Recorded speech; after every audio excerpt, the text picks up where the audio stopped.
Bonsoir à tous. Merci de vous être connectés. Nous attendons une connexion d'une personne qui va intervenir tout à l'heure. Mais en attendant, nous allons démarrer notre webinaire. Alors, comme d'habitude, c'est une bonne chose si vous pouvez laisser votre caméra allumée parce que c'est beaucoup plus agréable pour notre intervenant. Par contre, nous vous demandons de couper vos micros, ce qui évite effectivement les bruits parasites. Donc, merci de couper vos micros et de laisser vos caméras allumées dans la mesure du possible. Alors, ce soir, nous sommes entre nous, donc la promotion 2024 de l'IHEST. Nous accueillons aussi, enfin nous les attendons, parce que je n'ai pas vu qu'elles étaient encore connectées, 4 auditrices de l'année dernière qui vivent dans les Antilles ou en Guyane et qui se joindront à vous lors de ce voyage, ce qui vous permettra effectivement de rencontrer aussi des personnes de ces territoires d'outre-mer. Et nous avons aussi des intervenants et des personnes qui ont aidé Lucille et Blaise et Olivier à préparer ce voyage d'études que vous allez suivre à partir de la semaine prochaine. Donc, je passe la parole à Lucille pour quelques éléments pratiques concernant le voyage. Alors, bonjour à toutes et à tous. Vous avez peut-être vu dans votre intranet, nous avons déposé il y a quelques minutes une première version du programme qui sera retouchée dès demain à la marge parce que nous avons encore des ajustements. Vous imaginez bien que un groupe d'une 50aine de personnes comme le nôtre, il n'est pas facile de le déplacer, il n'est pas forcément facile de l'accueillir, donc les aspects logistiques vont se régler dans les prochains jours. Mais globalement, l'ensemble des séquences qui vous sont proposées sont celles qui vont se dérouler. Donc, nous ne ferons pas ce soir de présentation détaillée de ce programme puisque nous le ferons à l'arrivée, samedi en début de soirée. On fera vraiment un décryptage de ce programme pour vous y préparer. Préparer le départ, j'espère que vous avez tous et toutes fait vos vaccinations et que vous prendrez avec vous, c'est indispensable, votre carnet de vaccination, parce que sinon, si pas de fièvre jaune et pas de carnet, on ne monte pas dans l'avion. Voilà, ça sans carte d'identité non plus. Vos papiers non plus, mais je pense que vos papiers, vous allez y penser, mais c'est vraiment important, la fièvre jaune. Quelques éléments de rappel pour les vêtements, mais votre collègue de Guyane précisera. N'hésitez pas à vous couvrir les bras, à vous couvrir les jambes, pantalon de toile, chemise, chemisier à manches longues, etc. Il y a une épidémie de dengue sur le continent sud-américain, mais qui est en retrait, qui se retire. Donc, nous ne devrions pas être trop touchés, mais nous passons quand même une journée complète en forêt le mercredi.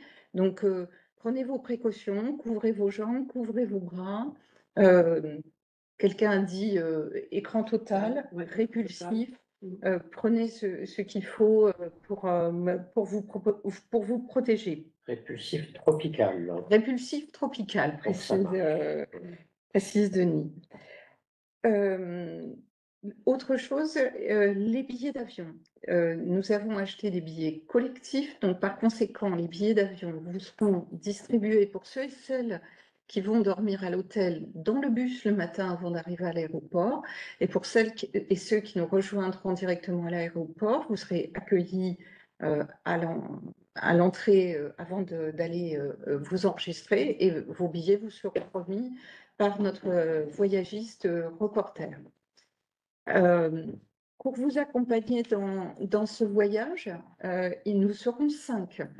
Donc, notre intervenant de ce soir, Denis Roland, qui va vous présenter, vous faire une présentation introductive à la Guyane, que Blaise présentera et qui sera avec nous pendant tout le temps du voyage et qui sera là aussi pour répondre à vos questions, pour décrypter parfois certaines séquences ou pour vous aider parfois à rebondir. Donc, nous le remercions et nous sommes très heureux de l'accueillir avec nous. Au niveau de l'IHEST, donc c'est Blaise que vous connaissez, Blaise Georges, Olivier Dargouche que vous connaissez également, et moi-même qui aurai le plaisir de conduire cette délégation. Et la dernière personne qui nous accompagnera, c'est Laetitia, qui est la représentante de notre voyagiste et qui sera là pour veiller à nos bobos, à ce que nous soyons à l'heure, à veiller à ce que nous n'oublions personne lorsque nous repartons. Tous ces éléments-là qui nous permettront d'avoir une vie plus agréable et, au cours de ce séjour. Je m'arrête là. Je vais passer la parole à Blaise, puisque notre intervenante Nadine Amusant, qui est la déléguée régionale à la recherche et la technologie de Guyane, n'arrive pas manifestement à se connecter pour l'instant, interviendra donc en fin de webinaire ou au milieu. On verra bien, enfin, on se connaît suffisamment. Quelques mots sur Nadine Amusant. Vous verrez dans ce programme, nous sommes très reconnaissants à son engagement à nos côtés pour la co-construction de ce programme. Elle et ses équipes ont véritablement ouvert les portes tout au long de ces semaines où nous avons interagi avec les acteurs guyanais. Je tenais à la remercier. Donc, quand elle arrivera... Ah, mais si, je vois qu'elle est là. Nadine, vous nous entendez? Voilà. Je vois qu'elle est là, qu'elle est connectée. Là, voilà. Vous m'entendez? Ah, très bien, Nadine. J'étais en train de dire du mal de vous. Je disais que sans vous, nous n'aurions pas pu faire ce très beau programme, que vous nous avez porté, aidé, ouvert les portes et que nous vous sommes très reconnaissants de vos interventions multiples. Je vous passe la parole, Nadine. Ah, Nadine, on ne vous entend pas. Attends, ouais. Attention. Alors, Nadine, voilà. C'est bon. Je ne serai pas très longue. Je tiens surtout à vous remercier de cette opportunité que vous offrez au territoire de le visiter de façon à mettre en avant l'ensemble des acteurs, qui à la fois les acteurs de la recherche, mais aussi des décideurs, des institutionnels. Donc, j'espère que tout se passera très bien. Mais normalement, il n'y a pas de raison. Donc, ce sera l'occasion vraiment de prendre un peu les spécificités des territoires d'outre-mer par rapport à justement à toutes ces politiques qui sont mises en place, qui sont proposées et mises en place.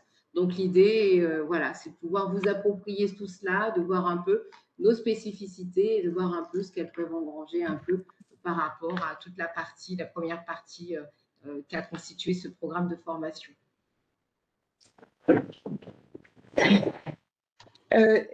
Et Nadine, je crois que vous serez absente du territoire pendant notre venue.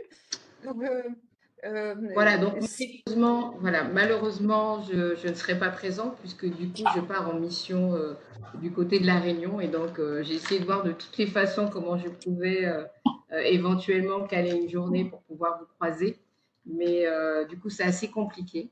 Mais néanmoins, la chargée de mission au niveau de notre délégation sera présente en la personne de Madame Salmi, donc qui représentera voilà, en tous les cas notre délégation et vraiment voilà, je vous souhaite de véritablement profiter de ce séjour de façon voilà, à balayer un peu tous ces sujets autour de la transition écologique. Merci beaucoup Nadine.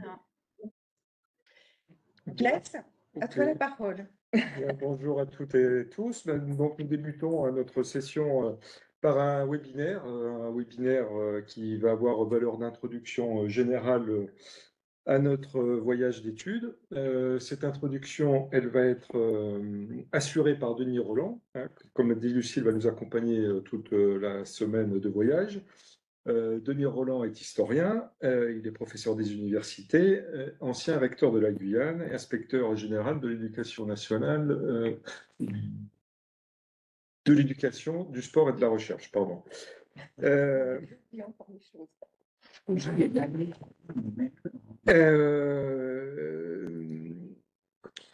Donc, c'est un spécialiste de l'Amérique latine et de ses relations internationales. Et il a écrit sur ce sujet de très nombreux livres. Et il a publié notamment en 2021 un livre qui nous a intéressé tout particulièrement, qui s'intitule La Guyane, frontière visible et invisible, introduction à une région française d'Amérique du Sud. C'est un ouvrage qu'il a coordonné avec le géographe Hervé Terry.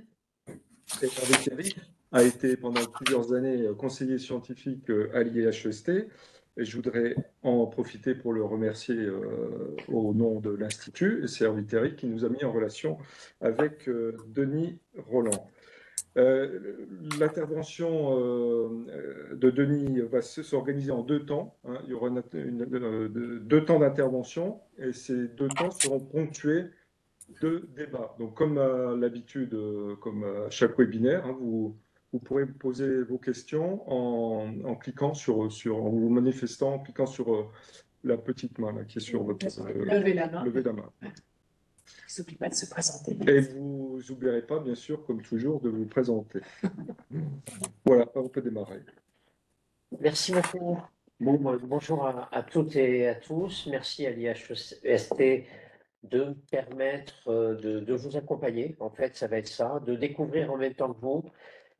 J'ai travaillé un peu plus de 2 ans en Guyane comme recteur. J'y reviendrai au moment de la scission des universités, de l'Université d'Antilles-Guyane à l'Université de Guyane. Et puis, il y a eu ce livre. J'ai aussi quelques mini-compétences connaissances, on va dire ça comme ça, sur les Outre-mer, parce que quand j'étais recteur en Normandie, j'étais aussi recteur de Saint-Pierre-et-Miquelon, et donc je m'y suis rendu plusieurs fois, et j'ai aussi effectué pour l'inspection générale d'autres missions Outre-mer, notamment une très récente, dont le rapport n'est pas rendu, sur les services de l'État à La Réunion. Voilà. Donc ça, c'est pour me présenter. Mais j'aurai en même temps que vous, et même lors de cette présentation, un peu le même regard de découvreur de la Guyane, parce que je pense qu'en 2 ans, on assimile finalement pas grand-chose. Voilà. Bon, je n'oublie pas les Antilles, d'autant plus qu'il y a des auditeurs qui sont aujourd'hui aux Antilles, ou d'anciens auditeurs, ou auditrices. Voilà, je suis allé d'assez nombreuses fois à la Martinique, en Guadeloupe, mais pour régler des soucis universitaires ou éducatifs, donc à chaque fois très rapidement. Donc je vais partager mon écran, c'est peut-être ce qu'il y a de plus simple. J'ai concocté un petit, pas si petit que ça d'ailleurs, diaporama. On va le démarrer tout de suite. Hop. Ce qui démarre en plein écran, ça marche. Voilà, j'ai essayé un peu de me glisser dans votre thématique, mais sans prétention aucune, parce que je ne suis pas biologiste. Voilà, j'ai plein d'incompétences, hein, comme tout un chacun, donc je n'ai pas voulu aller trop loin. Ce qui m'intéresse, en fait, c'est quand même de vous faire réfléchir pour ceux qui ne connaissent pas du tout, sur un certain nombre de points et de commencer un petit peu par les stéréotypes, hein, parce qu'il faut quand on arrive en Guyane, finalement, on arrive avec quelques stéréotypes dans la tête. Ça a été l'objet d'ailleurs de pourquoi on a fait ce livre avec ce géographe, bien sur la Guyane, simplement en se disant, finalement, on manque de documentation sur la Guyane. On a besoin d'un ouvrage qui puisse être lu pendant les 8 heures du trajet en avion et qui permette d'aller un petit peu au-delà des stéréotypes qu'on a dans la tête. Alors, je voudrais commencer par vous montrer comment la région en introduction, comment la région a communiqué selon les différentes étapes ou comment d'autres partenaires ont communiqué sur la Guyane. Voilà, ça c'est, vous la verrez sans doute, ça doit exister toujours. C'est une map monde qui est sur la zone d'accueil du CSG, du Centre spatial guyanais. Et elle est intéressante parce qu'effectivement, on met bien la Guyane en or, mais on la pose un petit peu comme au milieu de nulle part. Et c'est ça qui m'a intéressé, c'est effectivement, même si on voit, si vous regardez un peu l'Amérique du Sud se détailler, mais c'est simplement parce que le nombre de fois on m'a dit que j'étais un recteur des îles quand j'étais recteur en Guyane montre quand même les limites de la connaissance, y compris des ministres de l'exécutif, sur ce territoire. Hein, on le connaît quand il y a un souci, c'est à peu près ce qu'on va connaître. Bon. Ça, c'est une vieille campagne de publicité qui doit dater de 2010-2011, qui n'a pas bien marché. On voyait ces affiches dans le métro à Paris, personne ne vous croira, et de fait, personne n'y a cru. Et ça va vraiment accélérer le tourisme, même si ce sont des images que quand on vit en Guyane, on voit, on fréquente, mais elles étaient quand même un petit peu désincarnées. Hein. Ensuite, il y a eu cette campagne, je crois, vers là, 2014. 2014, voilà. Moi, je la vois pas sur mon écran, où effectivement, on commençait à introduire les hommes, la nature, etc. Il y avait eu entre-temps un changement de l'exécutif régional. Et puis, plus récemment, si ça avance, voilà pourquoi, ça y est, ça sort. La campagne actuelle, telle qu'on la trouve sur le site de la collectivité de Guyane, et collectivité territoriale de Guyane, quand j'y étais, il y avait un département, il y a eu et une région, et maintenant, il n'y a plus qu'une seule collectivité, la collectivité territoriale de Guyane. Et vous voyez bien, ici, la Guyane au rang de carrefour mondial d'excellence. Oui, c'est un vœu parce qu'il y a plein d'excellences potentielles en Guyane. Il y a de l'excellence. On connaît la question de la biodiversité, de la pharmacopée, on y reviendra tout à l'heure, de l'espace, bien sûr. Mais vous voyez qu'il y a une communication qui est un petit peu genrée quand même. Le seul individu qu'on voit, il est masculin. Donc, c'est pas facile de communiquer sur la Guyane. Et voilà. Donc, naturellement, on va tomber sur les stéréotypes. Hein. Ici, vous avez, c'est des vidéos que j'ai trouvées sur les réseaux sociaux cet automne et cet hiver. Bon, voilà, sur la route au-delà de Kourou, quand la base spatiale a été étendue, effectivement, la route a été détournée, elle passe en forêt et la nuit, effectivement, on peut y faire un certain nombre de rencontres. Ça, c'est l'illustration de cette Guyane qui est sillonnée par des fleuves qui sont tous non navigables, évidemment, mais qu'on utilise tous pour la navigation, y compris le rectorat a des pirogues scolaires, etc. Alors, si je l'ai mise et on va pas on va la laisser se dérouler toute seule, c'est simplement pour dire, voilà, qu'est-ce qu'on voit de la Guyane à partir de l'Hexagone. Finalement, on voit la forêt, la biodiversité, on voit un peu l'espace, bien sûr, même si là, il y a eu une interruption un peu longue entre la fin des tirs d'Ariane 5 et le futur décollage d'Ariane 6 qui pose problème. Donc, vous voyez bien que les fleuves ne sont pas tout à fait navigables et la preuve, c'est que quand moi j'étais recteur, on a le rectorat a une et peut-être deux pirogues aujourd'hui. Eh bien, il y a certains endroits où on disait au recteur, suite à la quasi-noyade d'un de mes prédécesseurs, de descendre et de passer en forêt pour retrouver la pirogue plus loin. Mais ce sont des réalités qui sont effectivement très stéréotypées. Et si vous voyez un peu le détail d'une page de Guyane la Première. Alors, Guyane la Première, c'est le média d'information publique de la Guyane, radio et télévision, et il y a un site d'information. Et sur les petites vignettes qui ont été collectées le 29 avril, quand j'ai commencé le diaporama, vous avez au hasard, hein, c'était juste la première page de Guyane la Première. Il y avait la préparation du décollage d'Ariane 6, les différents éléments d'Ariane 6 sont arrivés, ont été assemblés, etc. Et il y a eu des mises en place sur le pas de tir, etc. Une question culturelle et identitaire forte, hein, avec un livre qui venait d'être publié sur René Maran, et René Maran a été pris Goncourt entre deux guerres. C'est un Guyanais et qui a été ensuite administrateur colonial avant de démissionner et d'être investi dans la lutte un peu anticolonialiste ou dans le passage de messages anticoloniaux. Troisième vignette, la gendarmerie, parce qu'effectivement, la Guyane, ça n'est pas qu'un stéréotype, c'est une réalité complexe. C'est un territoire assez violent. On peut vivre merveilleusement bien. Moi, j'y ai vécu merveilleusement bien pendant 2 ans et quelques, mais c'est toujours quand même avec un peu de tension et avec des questions. Et je ne sais pas si ici ou là, mais souvent des questions liées aux migrations récentes, et on y reviendra, hein, et aux quartiers d'habitat extrêmement précaires qu'on trouve dans les environs immédiats de Cayenne, bien sûr de Corot, et encore plus de Saint-Laurent, pour ne citer que les 3 plus grandes villes. Puis vous avez une petite vignette sur, voilà, le même jour, une question sur l'orpaillage. Vous avez vu, il y a eu récemment quelques gros soucis, mais c'est un souci absolument récurrent en Guyane. Et que fait-on là? Ça a été un sujet encore largement abordé par le président de la République lorsqu'il s'est déplacé il y a assez peu en Guyane, en disant il faut qu'on arrive à exploiter l'or de la Guyane, etc.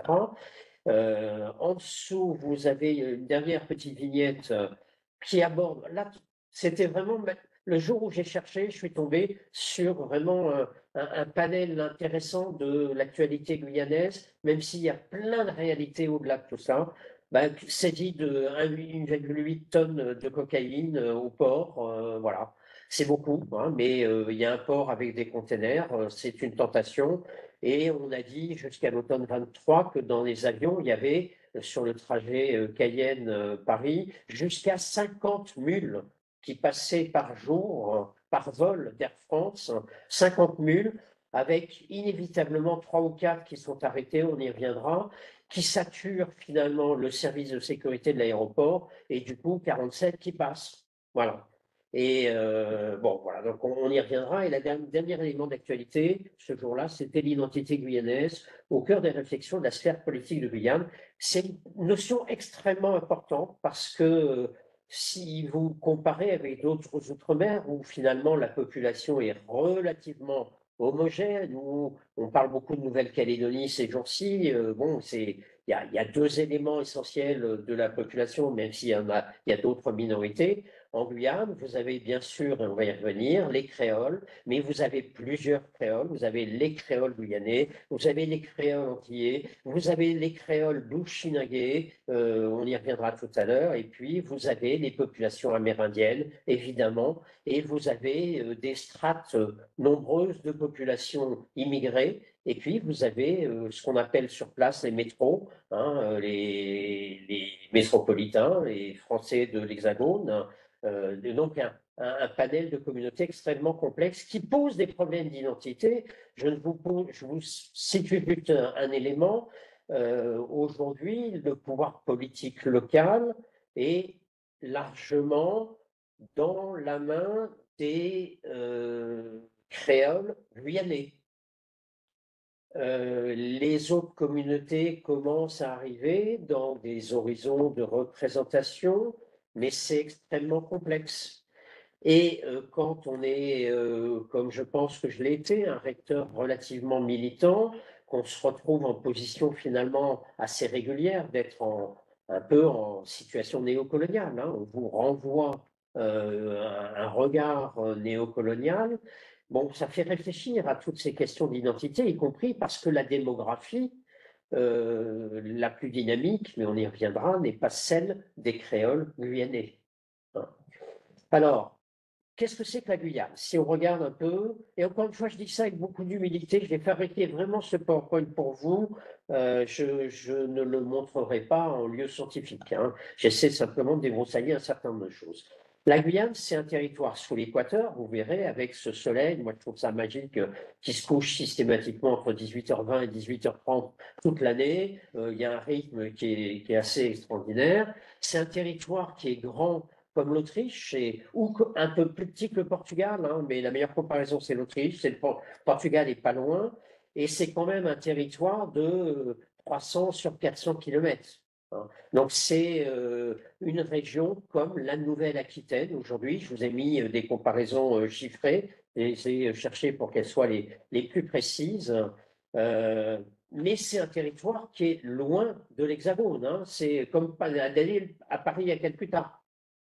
Et naturellement, quand on voulait faire fonctionner les institutions pour les Antilles et la Guyane, eh bien, c'est un peu comme si on faisait fonctionner Belgrade et Paris, Paris et Tunis ensemble pour les questions de distance, sauf qu'il n'y a ni route, ni autoroute, ni bateau, voilà, et qu'il y a des avions qui coûtent extrêmement cher.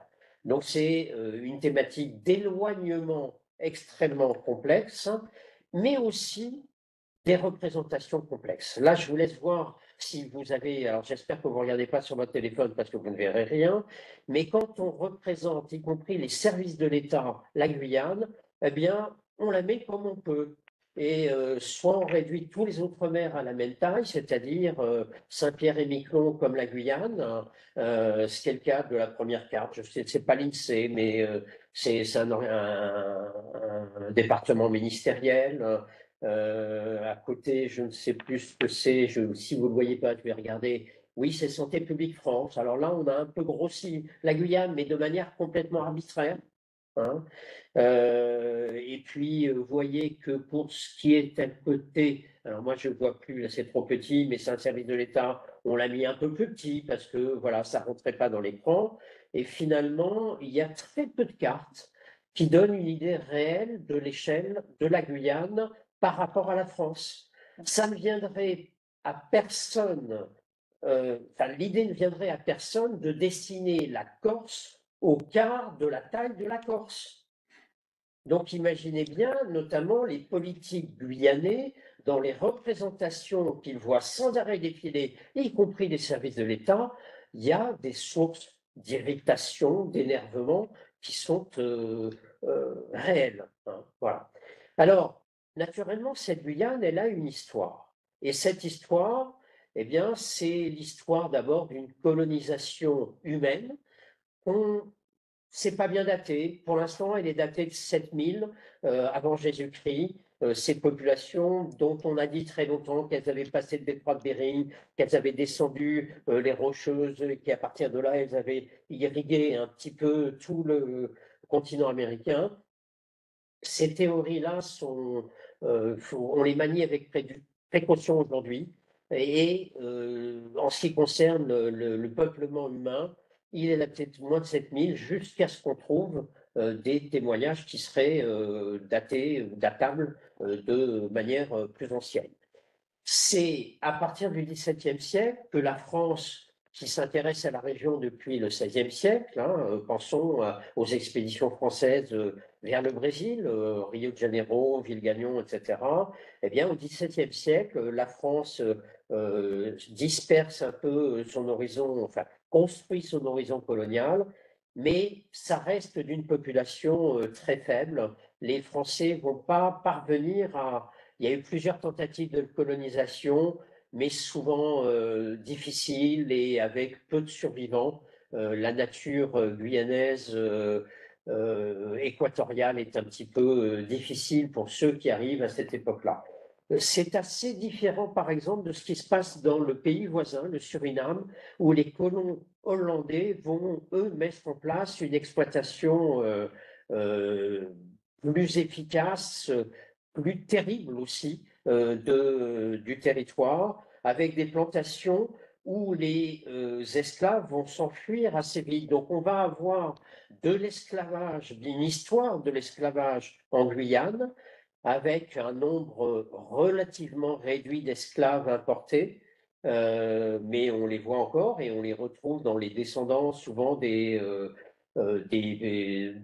politiques. Aujourd'hui, le président de l'exécutif s'appelle Gabriel Serville. Vous voyez bien que le nom n'est pas un hasard, hein. Mais il y a aussi d'autres descendants d'esclaves qui sont partis dans la forêt, notamment de ces plantations hollandaises où ils étaient exploités extrêmement durement et où ils avaient tendance à s'enfuir rapidement et qu'on va retrouver le long du fleuve Maroni, hein. Voilà, donc, puis, alors je vais passer très vite, la Révolution française qui crée les premiers bagnes, premières zones de déportation en 1792, qui va continuer jusqu'à la Seconde Guerre mondiale en continu, un des grands lieux de déportation, comme la Nouvelle-Calédonie un peu plus tard d'ailleurs, hein, dont on parle aujourd'hui. Et quand on se promène en forêt sur le littoral guyanais, eh bien, on trouve des traces de bagne presque partout. Hein, c'est-à-dire bagne des Annamites là, bagne des Annamites là, bagne, etc. Bon. Donc c'est vraiment au cœur de l'histoire, la colonisation, l'esclavage, l'abolition, bien sûr, qui intervient en 1848 avec 12 500 esclaves qui vont être affranchis sur une population qui était alors évaluée à 19 000 personnes. Puis la fièvre de l'or qui arrive, milieu 19e, ça va durer, ça amène pas mal d'émigrants, notamment des Antilles, et puis la Guyane qui devient un département. Alors je vous montre quand même cette première carte, qui est une carte de la fin du 19e siècle, qui a le mérite de montrer ce qu'on avait envie de voir de la Guyane, c'est-à-dire l'or, la région de l'or, la région des placers, le plateau central, on va y revenir parce que la Guyane, c'est pas plat. C'est le plateau des Guyanes avec le Guyana, le Suriname, la Guyane française et un peu aussi cette partie du Brésil à l'est de la Guyane, l'Amapá, la région de l'Amapá. Mais on voyait l'or. Et alors j'ai rajouté, pour ne pas l'oublier, 2 flèches sur cette carte, hein, parce que c'est un territoire amazonien. La Guyane, il ne faut pas qu'on l'oublie. C'est vraiment un territoire amazonien et qui est marqué par une nature amazonienne un petit peu différente, on y va, notamment parce que la canopée en Guyane est moins haute, parce qu'il y a moins de terre et que le sous-sol rocheux apparaît plus vite. Du coup, les arbres sont quand même moins hauts. Alors moi, je suis spécialiste du Brésil, effectivement, quand on va en forêt, sur le Rio Negro, etc., là, on a des forêts qui sont vraiment des forêts qui pleuvent, comme on dit, raining forest en anglais. En Guyane, c'est un peu moins marqué, hein. Mais j'ai rajouté les 2 flèches pour que vous compreniez bien, avant d'aller en Guyane, pourquoi le littoral guyanais est difficile à exploiter, parce que c'est un littoral plein de limons. On ne voit pas clair quand on se baigne sur le littoral guyanais. Et du coup, par exemple, moi, le préfet, quand je suis arrivé, m'avait convoqué une fois amicalement en disant: Denis, on te voit régulièrement nager à l'heure du déjeuner, je t'interdis de nager, voilà, parce que c'est dangereux. Ah, je lui dis: écoute, tu n'as pas autorité sur moi, l'éducation nationale, c'est pas dans le périmètre des services du préfet, donc je continuerai tous les midis à aller trouver l'énergie dont j'ai besoin dans la mer en faisant 500 mètres tout droit, 500 mètres retour, voilà. Mais c'est vrai que c'est un littoral qui est difficile à exploiter, à la fois parce qu'on ne voit pas ses mains quand on se baigne dans une eau très chaude, hein, c'est assez merveilleux de ce point de vue-là. Parfois, on va chercher la fraîcheur en plongeant un peu, mais c'est une eau limoneuse et c'est aussi un littoral qui est envahi par la végétation avec des palétuviers qui arrivent et avec un cycle d'une douzaine d'années qui est donc le littoral est envahi sur des dizaines, des centaines de mètres de palétuviers. Et puis à un moment, ça fait trop obstacle à ce courant, à cette dérive littorale qui suit depuis l'Amazone tout le continent jusqu'au Venezuela. Et à un moment, le bouchon saute et toute la mangrove s'en va. Et on retrouve un littoral sableux avec l'horizon sur la mer. Donc, je ne sais pas quand on va y arriver, si à Cayenne en ce moment on voit la mer ou pas, ou est-ce qu'elle est en grande partie cachée derrière une épaisse couche de palétuvier. Je continue pour ne pas perdre trop de temps. J'ai bien dit que c'était pas plat, hein, parce que vous verrez bien quand on se déplace en Guyane, alors c'est surtout visible quand on va vers l'est et quand on va vers Saint-Georges de l'Oyapock, hein. Là, il y a la route nationale 2 est une petite route de montagne, hein. On la qualifierait jamais, cette route nationale, de route départementale en France. Elle fait sans arrêt des sinuosités, des petits virages, etc. Et c'est à une échelle qu'en France, on ne qualifierait pas de nationale, mais parce qu'il y a du relief en Guyane. hein. C'est un peuplement récent, bien sûr, littoral, marqué par effectivement l'esclavage, le bagne, la déportation. Retenez quand même le mot de relégation si vous ne le connaissez pas, parce que quand on était déporté en Guyane, eh bien, on doublait sa peine sur place. C'est-à-dire, si si vous étiez condamné à 10 ans de bagne, eh bien, vous n'aviez pas le droit de sortir du territoire 20 ans plus tard, parce que vous étiez condamné à 10 ans en plus de relégation. Donc, et c'est comme ça, vous la verrez, vous ne lui en parlerez pas, mais je ne sais plus si elle me l'a dit ou si elle l'a écrit, que Christiane Taubira, par exemple, a eu, je crois, de mémoire, un précepteur descendant de Bagnard. Hein, parce que finalement, il y avait des Blancs, comme on les appelle sur place, ou des métros, des Bagnards, qui n'étaient plus employés, n'étaient plus assistés, et qui cherchaient comme ça à parfois cultiver, à travailler localement. Bon. Et je vous ai mis des liens, je ne les exploiterai pas, mais j'ai mis ces liens, normalement ils sont tous actifs. Ceux que j'avais mis en rouge, les codes couleurs, c'était juste parce que j'avais envie de vous les montrer, mais je n'aurai pas le temps. Vous pourrez les ouvrir.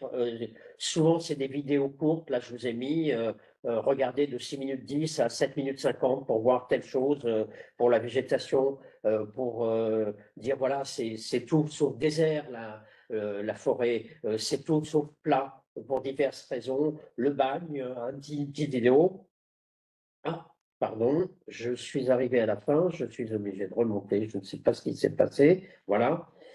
Un réseau côtier, un réseau routier côtier.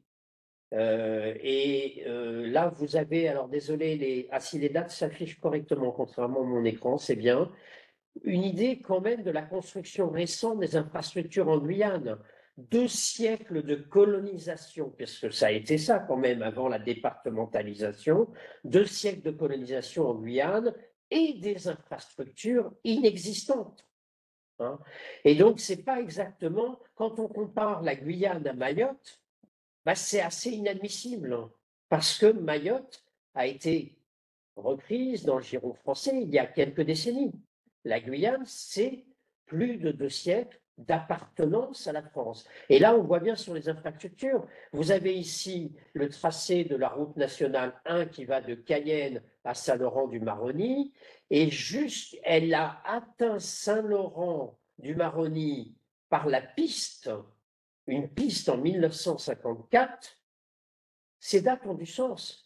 Et en 1966, par la route, mais avec encore 5 bacs, 5 endroits où il fallait traverser, mettre la voiture sur un plateau et traverser, etc.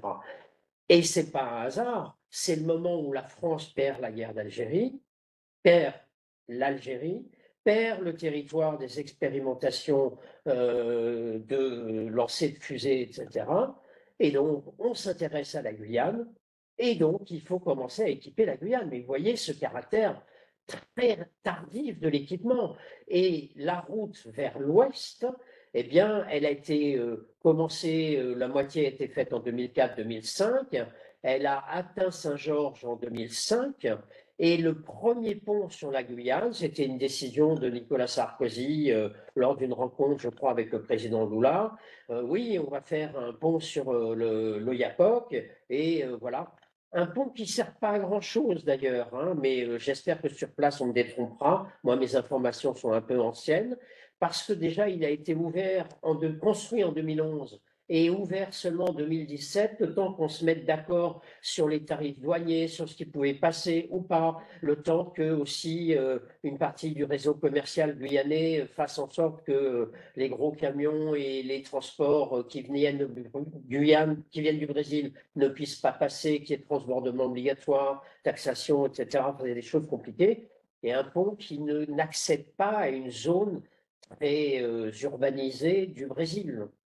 Alors que si vous aviez un pont aujourd'hui de l'autre côté, sur le Maroni, avec le Suriname, là, il y a un trafic, on n'aura pas l'occasion d'y aller, mais il y a un trafic intense de pirogues, de bacs, etc., absolument incontrôlable d'ailleurs, à Saint-Laurent, mais il n'y a pas de pont. Et sur la plupart des pays à l'ouest de la Guyane, il y a des ponts sur les fleuves, même dans les pays très pauvres. Bon, Je ne vais pas plus loin, hein, mais vous voyez que je voulais m'attarder un peu là-dessus, sur le retard infrastructurel. Et bien cette carte, par exemple, que j'ai faite, je la trouve nulle part. Je me suis posé la question, mais quand est-ce qu'ont été faites les routes? Voilà. Et il n'y a pas de route pour aller à l'intérieur du pays. Aucune route pour aller à l'intérieur du pays. Hein.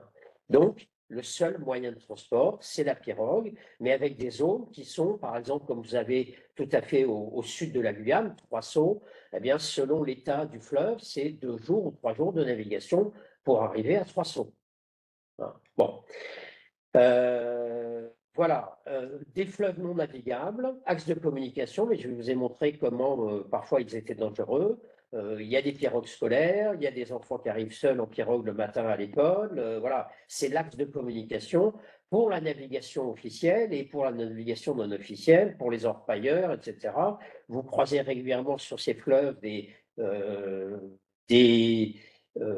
pirogues extrêmement chargées, jusqu'à des pelleteuses d'ailleurs, on ne sait pas très bien comment ils font, mais ils arrivent à passer, et avec des dizaines de milliers de litres de gasoil, là où il n'y en a pas besoin. Donc vous pensez bien que ça va ravitailler autre chose que l'économie officielle, si ça va du côté français, et notamment les zones d'orpaillage. Voilà, et des institutions très récentes, c'est pas seulement les infrastructures qui sont très récentes, par dissociation d'avec celles des Antilles. Le centre universitaire des Antilles de la Guyane, ça date de 1970, le début, la création d'un embryon de quelque chose pour l'enseignement supérieur, je ne parle pas de recherche, puis après création de l'université des Antilles-Guyane.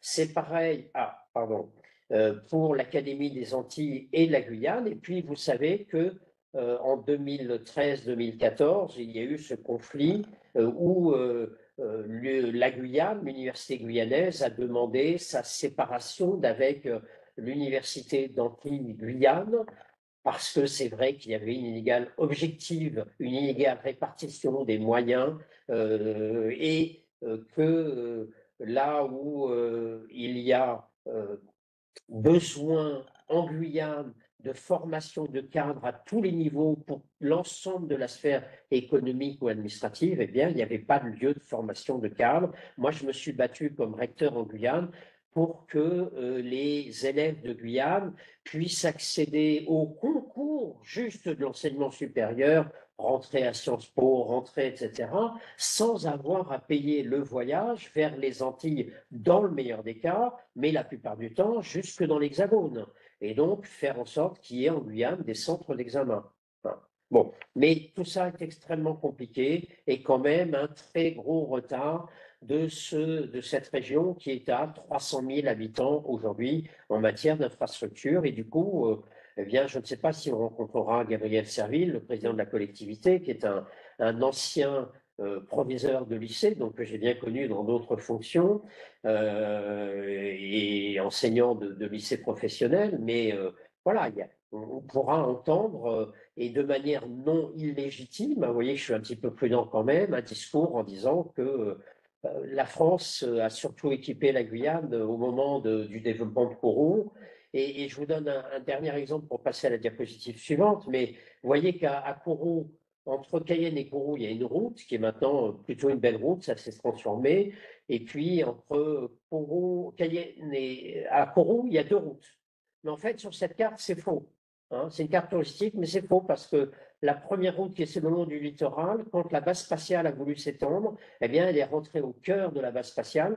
Et donc, on a fait une route de contournement. Et pendant pas mal d'années, quand on contournait la base spatiale, eh bien, on perdait toute connexion téléphonique. Le CSG avait bien payé avec l'État le détournement de la route, mais Orange n'avait pas équipé le territoire. La Guyane est un territoire sur la connexion téléphonique, au moins à l'époque où j'y ai vécu, c'était juste une catastrophe. Heureusement qu'on avait chacun une puce guyanaise, une puce brésilienne quand on allait du côté brésilien et une puce surinamienne quand on voulait aller sur le fleuve Maroni, parce que à l'intérieur de la Guyane, moi j'avais un téléphone satellitaire gros comme la moitié d'une valise qui la plupart du temps n'arrivait pas à joindre les satellites américains parce qu'il y avait du couvert nuageux ou voilà. Donc c'est un territoire très multiculturel, cette Guyane. Et donc, on ne peut pas simplifier, il n'y a pas une population guyanaise. Il y a ces Amérindiens, avec d'ailleurs des groupes amérindiens très distincts, des langues amérindiennes qui n'ont pas grand-chose à voir entre elles, d'ailleurs, dans un certain nombre de cas, qui sont plutôt liés à des rameaux qu'on va trouver au Brésil, ou plutôt liés à des rameaux qu'on va trouver dans les Caraïbes, hein, et qui sont d'ailleurs souvent encore assez mal équipés de dictionnaires, de grammaire, etc., de guides pour apprendre. Bon. Les populations premières, hein. Et puis vous avez ces créoles guyanais, qui sont ces descendants d'esclaves, des plantations esclavagistes, hein. Et puis vous avez aussi sur le fleuve Maroni, ici c'est marqué en vert comme les créoles guyanais, mais des créoles qui sont des créoles bushinagé. C'est un créole à base d'anglais, hein, Sranan Tongo, etc. Et qu'est-ce que ça veut dire Tongo? Tong, c'est la langue en anglais, hein, Tong, et c'est la langue, ce sont des langues reconstituées à partir de populations africaines mélangées, déplacées, qui ont dû se reconstituer une culture propre pendant des décennies, voire des siècles en forêt. Bon. Vous avez bien sûr d'autres créoles qui sont arrivés, des créoles qui viennent des Antilles, qui ont occupé longtemps les domaines stratégiques, notamment du commerce. Vous avez plein d'étrangers. Et je vous reprends un poème que Christiane Taubira connaît par cœur, un poème de Léon Gontran Damas. Vous connaissez bien, pour certains d'entre vous, Léopold Sédar Senghor. Vous connaissez bien aussi Aimé Césaire. C'est deux des grands de la créole, enfin de la, voilà, j'ai un trou, excusez-moi, de la créolité. Mais il y a un troisième homme du créole qui est Léon Gontran Damas, qui est un poète guyanais. Et je vous lis ce poème qui s'affiche progressivement sur votre écran. Sur la terre des parias, un premier homme vint. Sur la terre des parias, un second homme vint. Sur la terre des parias, un troisième homme vint. C'est les couches résumées par Léon Gontran Damas. Le premier homme, c'est l'Amérindien. Le deuxième homme, c'est le créole. Et sur le troisième homme, c'est le blanc, c'est le colon. Depuis trois fleuves coulent dans mes veines. Voilà. Simplement pour dire, c'est dans un ouvrage publié chez Gallimard, Black Label, ce poème sur la terre des parias dont je ne reproduis ici qu'un extrait, mais voilà que les Guyanais se sentent issus de trois rameaux, mais c'est très inégal. Certains de mes collègues guyanais créoles n'étaient jamais allés à l'intérieur du pays. Et quand je leur proposais de venir avec moi à l'intérieur, d'aller même simplement à Maripasoula ou à Camopi ou ailleurs, prendre le fleuve, pour eux, c'était l'intérieur du pays. C'était une zone inconnue, pas très favorablement jugée. Et donc, c'est une identité mobile à construire. C'est ça qu'il faut vraiment retenir. Donc, des peuples comme les peuples amérindiens, moins de 5% de la population, des peuples créoles, mais avec des statistiques qui, franchement, même d'une donnée de l'INSEE à une autre, etc., sont extrêmement complexes parce que une partie de la population en Guyane n'est pas recensée, est une population évidemment clandestine.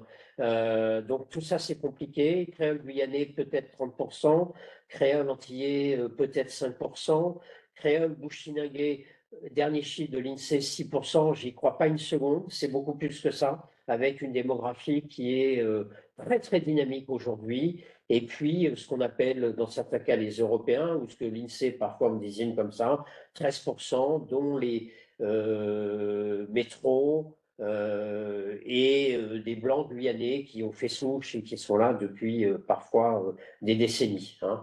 Et des étrangers, alors là c'est pareil, des statistiques complètement folles, parfois 30%, parfois 36%, parfois 45%. Ce qui m'intéresse, c'est la comparaison le ratio avec l'Hexagone. Aujourd'hui, c'est 7% d'étrangers en France, en métropolitaine ou dans l'Hexagone, comme on le dit de manière un peu plus correcte, parce que la métropole, ça fait quand même un peu vocabulaire colonial. Et 5% en Guadeloupe, 2% en Martinique. Donc des réalités qui sont quand même très, très différentes. Donc, voilà.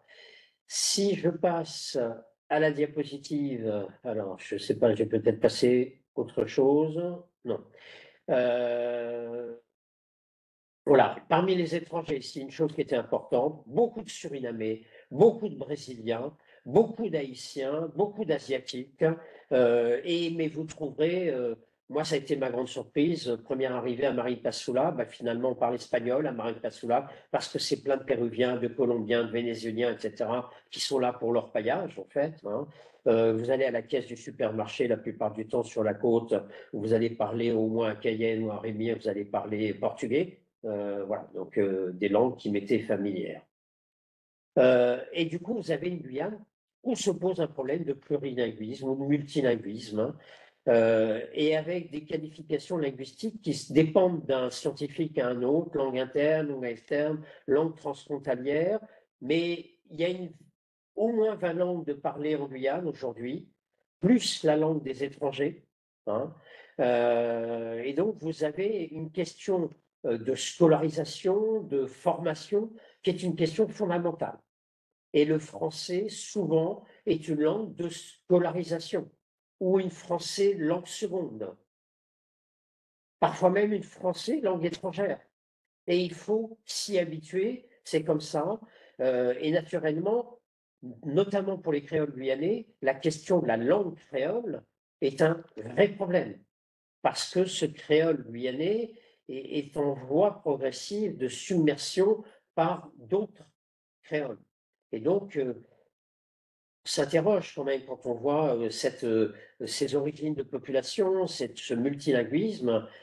Il y a peut-être, et je vous ai mis un lien vers la question migratoire, qui est un phénomène certes mondial, mais la Guyane qui est vraiment au cœur d'un phénomène mondial, avec des frontières qui sont des passoires. On a des barrages du côté de l'ouest, des barrages du côté de l'est, hein, des barrages de police, hein, pour contrôler, réguler l'immigration, mais qui contrôlent de fait une minorité de ces gens qui se déplacent, hein, et dont on ne sait pas où ils arrivent. Comme recteur, moi, à chaque rentrée, je me posais la question, où dois-je poser avec les collectivités des écoles en bungalow? Et je ne le savais pas parce que je ne savais pas d'un semestre à l'autre où la population nouvelle arrivait avec des enfants. Donc c'est quelque chose d'extrêmement complexe. Et puis, bien sûr, selon les parties de la Guyane, les problématiques sont différentes. Si vous êtes à Saint-Georges de l'Oyapock, totalement à l'est, eh bien, c'est une population créole et brésilienne, et puis amérindienne aussi.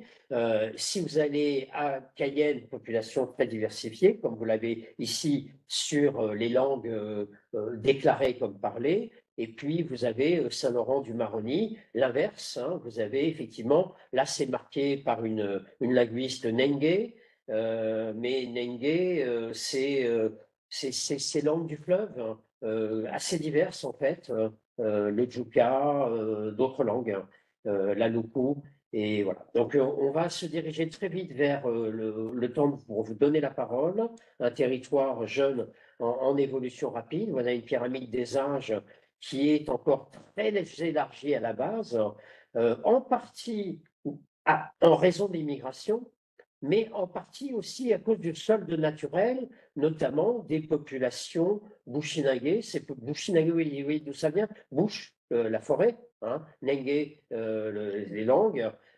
Donc, c'est une population de noirs marrons aussi, comme on les appelle. Le marronnage, c'est ces populations qui ont fui l'esclavage dans la forêt. Et donc, une pyramide à la base très aplatie d'un territoire extrêmement démographique, très jeune, 40,5% de moins de 20 ans, comparé à la France, 23%, et en accroissement rapide, hein, vous voyez, avec là aussi des progrès médicaux, mais une mortalité infantile qui est largement au double de ce qu'on a en France. Et alors là, le titre a été caché, mais c'est sur une population peu diplômée. parce que vous avez, regardez où se situe la Guyane. La Guyane se situe juste avant Mayotte, hein, bien en dessous de la Réunion, bien en dessous de la Guadeloupe et de la Martinique, qui ont des standards qui se rapprochent d'Académie de l'Hexagone, mais pas la Guyane, où on a un vrai problème de formation, de scolarisation, de diplomation. Je vous montre juste très vite ces deux éléments, y compris celui-ci pour vous montrer que les statistiques ne sont pas fiables. Moi, je ne peux pas croire que la part de la population âgée de 16 à 65 ans en situation d'illettrisme soit la même en Guadeloupe qu'en Guyane. C'est tout simplement impossible. Il y a une erreur dans les statistiques prouvées et pourtant basées sur les statistiques de l'INSEE. C'est pas possible de publier ça. Et sur les taux de réussite au baccalauréat, on est quand même dans le bas du bas de ce qu'on peut faire en France, hein. Mais c'est déjà ceux qui sont allés au baccalauréat. Le problème, c'est plutôt celui-ci. Regardez la première colonne que vous avez en rouge et en rose au début, où effectivement, c'est la première colonne, c'est jeunes ayant au plus un BEPC, un brevet des collèges, un DNB. Eh bien, en Guyane, c'est 55% de la population, hein, et pour l'Ouest guyanais, Saint-Laurent, c'est 73% en diplôme.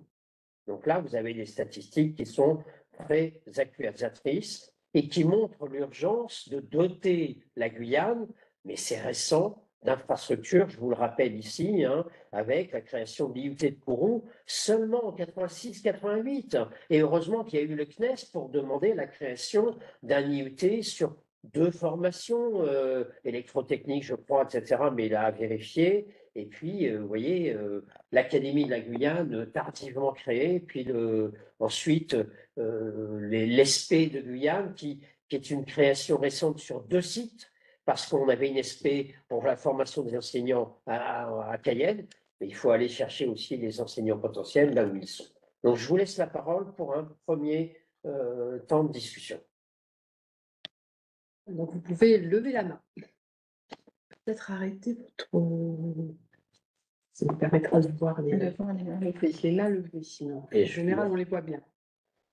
Voilà. Oui, je l'arrête et puis je reprendrai. Oui, vous le reprendrez, oui. Ça ira. Alors, y a-t-il des mains levées et des questions? Je ne suis pas spécialiste de la Guyane, je suis spécialiste du Brésil, donc je peux dire aussi un certain nombre de bêtises.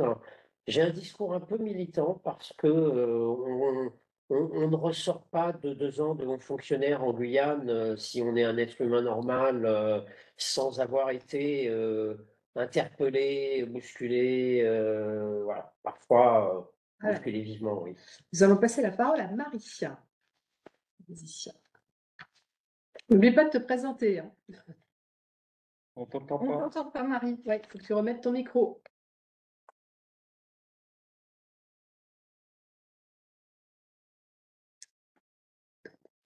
Alors, le temps que le micro revienne, vous dire que moi, j'ai été nommé en Guyane recteur alors que j'étais au CNRS, un directeur scientifique adjoint à l'INSHS, mais j'ai choisi la Guyane, alors que d'habitude, ce n'est pas le premier poste qu'on prend. Mais comme j'étais spécialiste d'Amérique du Sud, que je ne connaissais pas la Guyane, que j'avais vécu au Brésil, passé beaucoup de temps de ma vie aussi au Mexique, 2 ans au Mexique, eh bien, que j'avais à peu près décliné quasi tous les pays d'Amérique latine dans mes travaux de recherche et dans mes séjours universitaires. Pour moi, la Guyane, c'était un moment idéal. Est-ce Oui. qu'on vous entend? Alors, le problème, Marie, c'est que j'ai l'impression que tu n'as pas de micro. Est-ce que tu... Sinon, dans le chat, vous posez votre question. Sinon, oui, on va relayer ta question dans le chat si tu veux, parce que je ne sais pas pourquoi tu n'as pas de micro.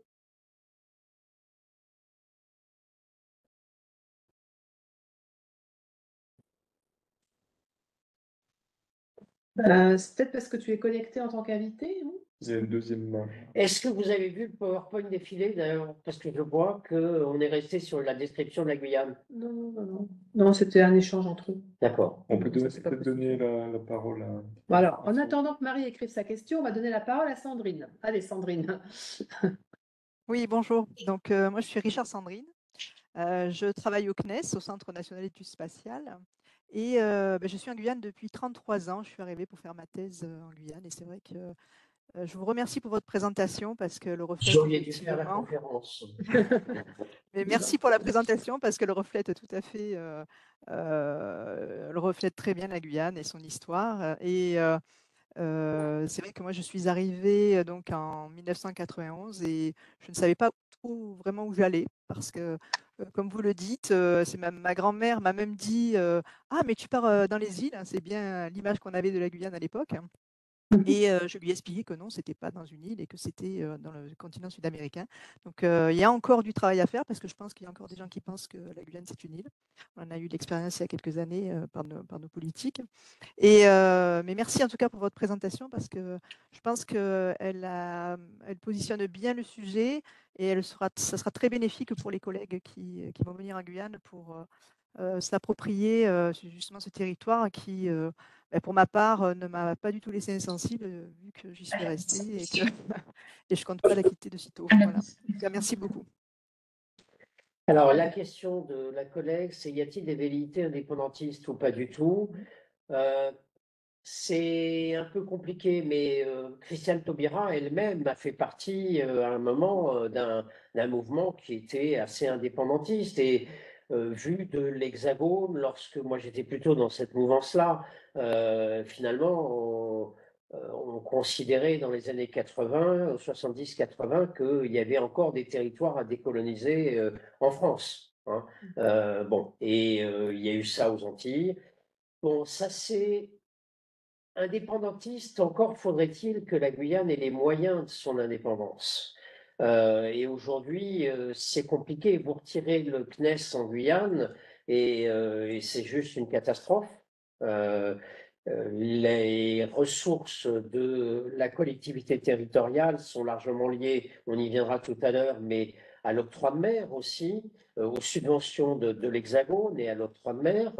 L'octroi de mer, c'est un impôt de mémoire entre 3 et 17% sur les produits qui rentrent dans le territoire et certains qui sortent aussi, mais c'est essentiellement ce qui rentre dans le territoire.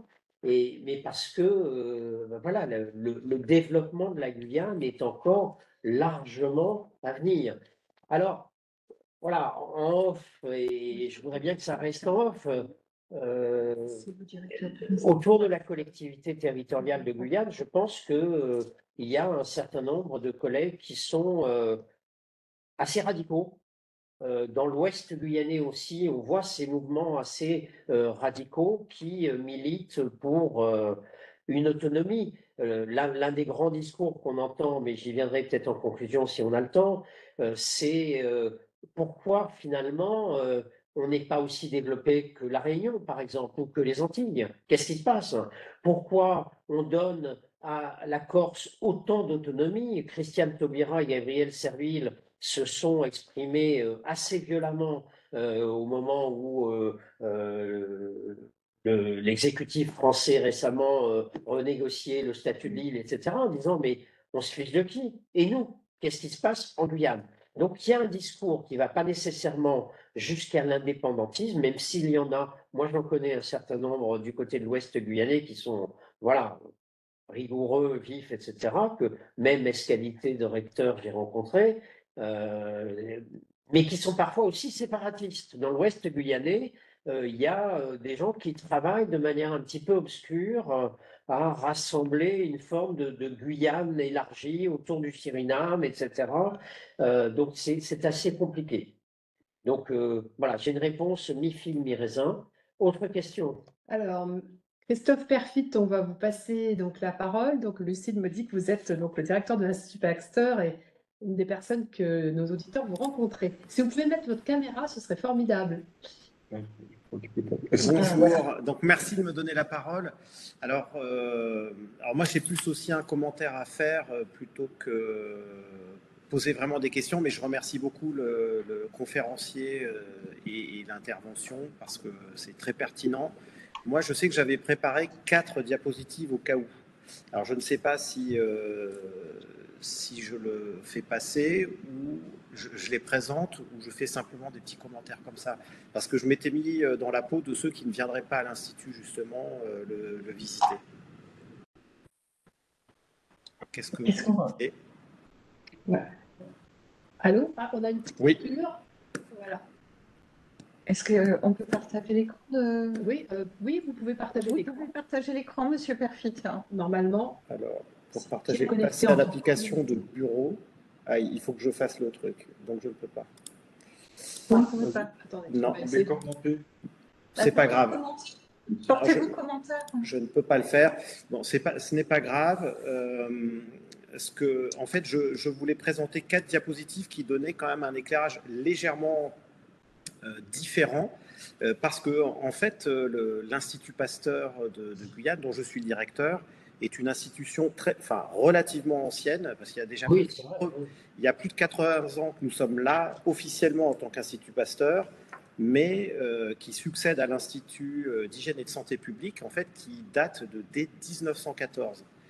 Et l'accélération à partir du moment en fait, où un institut fait ses démarches, et il s'écoule classiquement dans les différents pays dans lesquels sont implantés les instituts Pasteur, une dizaine, 20 ou 30 ans avant que le statut ne devienne pleinement Institut Pasteur. Et donc, c'est devenu un institut officiellement en 1940, et dès 1942, une production de plus de 12 vaccins différents, BCG, fièvre jaune, typhoïde, etc. Et tout un tas de programmes de recherche, tout un tas d'actions en santé publique avec un impact direct pour le bien de l'ensemble des populations en fait, qui vivaient sur le territoire. Et pour remettre tout ça dans le contexte, c'est vrai qu'on peut dire que les infrastructures mettent du temps, mais aussi c'est lié à la population, à la taille de la population, répartie certes sur un très très grand territoire, mais une population relativement faible. Et quand je me mets dans les années 30, où j'ai des clichés que je présenterai et que je voulais vous montrer sur la qualité des laboratoires et surtout des travaux scientifiques qui étaient menés, c'est très impressionnant. Alors maintenant, aujourd'hui, il s'agit d'une infrastructure que pour les personnes qui viendront le visiter, donc je suis extrêmement honoré et je remercie Nadine qui a œuvré, qui était à la manœuvre en fait pour permettre et organiser cette visite. Donc je suis très honoré et très fier de présenter les travaux de l'Institut, hein, ce que l'on fait, notre infrastructure. Donc c'est une structure qui contient, donc on est une structure d'environ 80 personnes, donc ce qui nous positionne comme un institut de taille petite quand on se compare aux gros instituts, donc l'Institut Pasteur de Paris, 3000, Fiocruz, 13 000, etc., etc. Mais quand on regarde des instituts de plus petite taille, en tout cas pour des territoires dont les populations sont modérées, eh bien, nous sommes par exemple 3 fois plus nombreux que la Nouvelle-Calédonie, que l'Institut Pasteur Nouvelle-Calédonie, 2,5 fois plus nombreux que l'Institut Pasteur de Guadeloupe, et on a un positionnement très important en termes d'action. Et donc, on a des infrastructures qui n'existent pas sur le plateau des Guyanes. Donc, quand on se compare, si vous voulez, au Guyana, quand on se compare au Suriname, quand je me compare à l'Amapa, que je connais bien, puisqu'on a beaucoup de travaux transfrontaliers et on essaye de coopérer, ils n'ont pas les infrastructures dont on dispose, et on assure à travers nos centres nationaux de référence dans 4 grands domaines: arbovirus, virus des infections respiratoires, hantavirus, qui sont des virus transmis par les rongeurs, paludisme, mais aussi tuberculose, mycobactéries, laboratoires d'hygiène et d'environnement, diverses plateformes de séquençage bioinformatique, biologie moléculaire. Voilà, je ne fais pas de la publicité pour notre institut, loin de là. Nous sommes parfaitement intégrés, c'est vraiment une des missions que l'on a avec la dynamique universitaire. Hein, je suis au conseil d'administration, plusieurs personnes sont dans différents conseils académiques qui se tient d'ailleurs en ce moment. On est très très impliqué dans la construction sur le volet recherche pour le CHRU. Donc ce que je voudrais dire, c'est que je partage évidemment ce qui a été dit, mais je veux donner aussi un autre regard, car il y a un dynamisme extrêmement fort et qui n'est pas récent dans ces domaines. Encore avant-hier, j'ai été visité par la secrétaire d'État de l'AMAPA, ainsi que le directeur de la FAPEA, qui est l'équivalent de la NRS, si vous voulez, pour l'AMAPA, pour essayer de voir comment ils pouvaient accroître leur coopération avec différentes structures et en particulier notre institut. Voilà, je vais m'en arrêter là sur mon intervention. Voilà, je vous remercie. Juste un petit mot pour compléter et dialoguer. Simplement, oui, l'Institut Pasteur, mais c'est une pépite en Guyane. Et le Placer est bien plus grand. Donc et même sur la création de l'Institut Pasteur en Guyane, finalement, il est créé même autour de la guerre de 14, mais bien après ce qui a été créé, par exemple, au Brésil.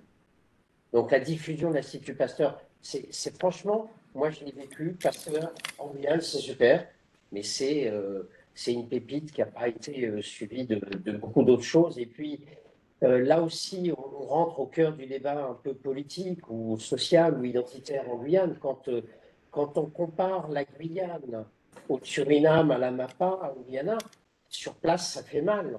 Parce qu'on dit, ben non, nous, on est territoire français.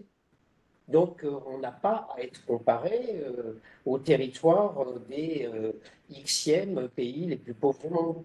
Voilà, c'est une question compliquée au moins, mais vous avez raison. Alors là, MAPA, c'est récent. Alors, je ne vais pas rentrer dans des débats plus complexes parce que, en fait, il ne faut pas oublier que la Fiocruz, en fait, est un institut Pasteur Oui. qui n'en a pas le nom, le seul institut. C'est la voilà. ça que je faisais référence, oui.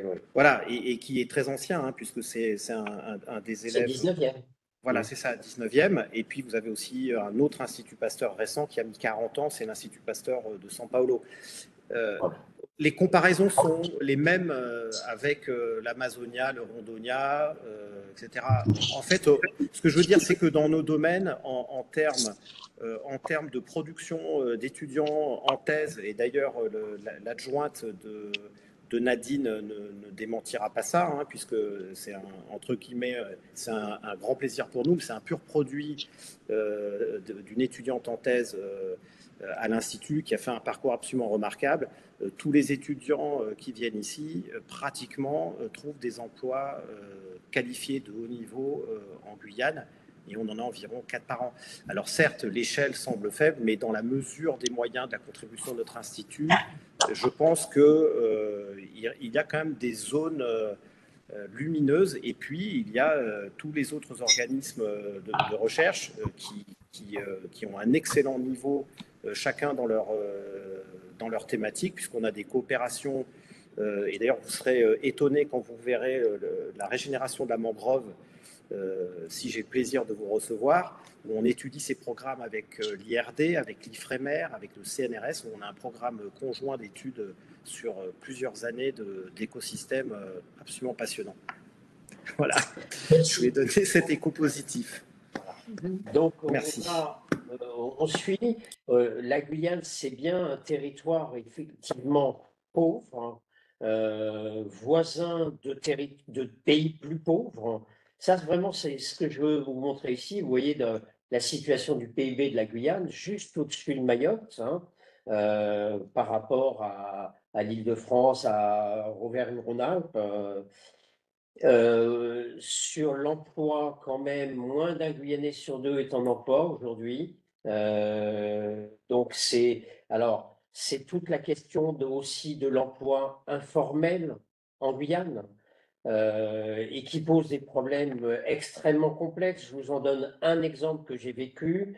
On avait un mal de chien à maintenir les ateliers au centre de détention de Cayenne, qui est l'un des plus grands de France, hein, parce que l'indemnité qu'on versait aux prisonniers, aux détenus travaillant dans les ateliers était plus élevée que tout le travail informel qu'on pouvait trouver sur la ville de Cayenne.